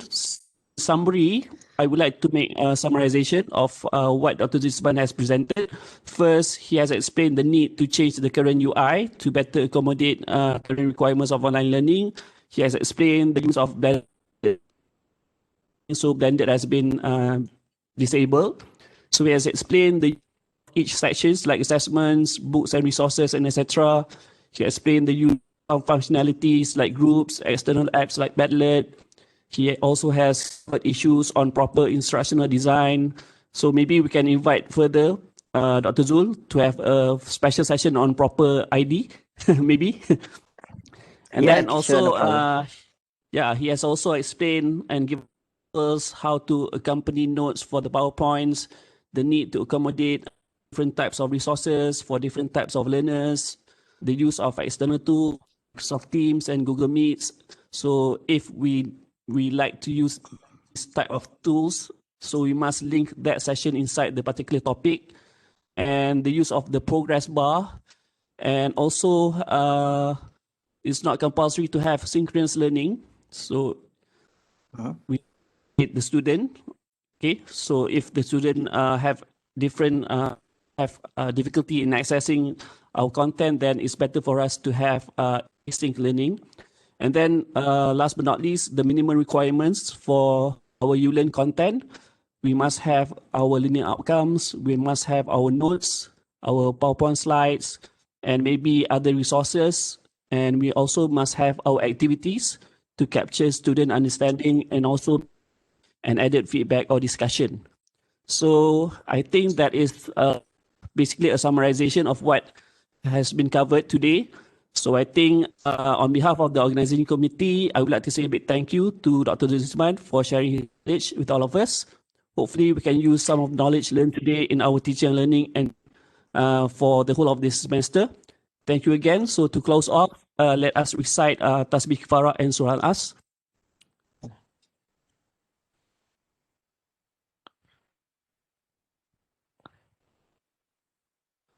Okay, so I think thank you very much. Thank you, Dr. Zulis, to all the participants. Thank you, everyone. Have a great day today. Assalamualaikum warahmatullahi wabarakatuh. Waalaikumsalam.